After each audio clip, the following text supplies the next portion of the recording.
बिस्मिल्लाहिर्रहमानिर्रहीम। अस्सलाम वालेकुम। हज़रत उमर फ़ारूक फरमाते हैं कि एक मरतबा हम हज़ूर नबी करीम सल्लल्लाहु अलैहि वसल्लम की खिदमत में हाजिर थे कि एक अराबी आया जिसके पास गो थी। वो कहने लगा, मुझे लात व उज़्ज़ा की कसम, ए मोहम्मद सल्लल्लाहु अलैहि वसल्लम, मैं तुझ पर हरगिज़ ईमान नहीं लाऊंगा जब तक कि ये गो तुम्हारी सदाकत की गवाही ना दे। हज़ूर सल्लल्लाहु अलैहि वसल्लम ने फरमाया, अच्छा सुनो। फिर हजूर सल्लल्लाहु अलैहि वसल्लम ने गो से मुखातिब होकर फरमाया, ए गो बोल। गो सुनते ही अरबी ज़ुबान में बोल उठी, लब्बैक या रसूल आलमीन। तमाम सादतें और कामयाबियाँ आप सल्लल्लाहु अलैहि वसल्लम के कदमों में हैं।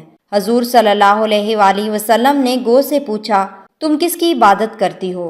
गो ने फ़ौरन जवाब दिया, उसकी इबादत करती हूँ जिसका अर्श आसमान में है और ज़मीन में जिसकी हुकूमत है और समंदर में जिसका रास्ता है और जन्नत में जिसकी रहमत है और दोज़ख में जिसका अजाब है। हजूर सल्लल्लाहु अलैहि वसल्लम ने फरमाया, मैं कौन हूँ? वो बोली, आप रब्बुल आलमीन के रसूल हैं और हातमुन नबिय्यीन हैं। जिसने आप सल्लल्लाहु अलैहि वसल्लम को पहचान लिया वो नजात पा गया, और जिसने आप सल्लल्लाहु अलैहि वसल्लम को ना माना वो दोनों जहानों में नुकसान पा गया।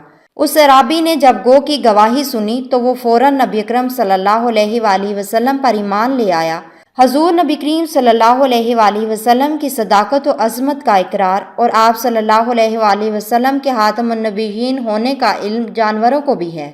फिर जो शख्स हजूर सल्लल्लाहु अलैहि वसल्लम की अज़मत और ख़त्म नबूवत में शक करे, इससे बढ़कर बदनसीब कौन होगा। मज़ीद अच्छी वीडियोज़ के लिए हमारे चैनल को सब्सक्राइब करें।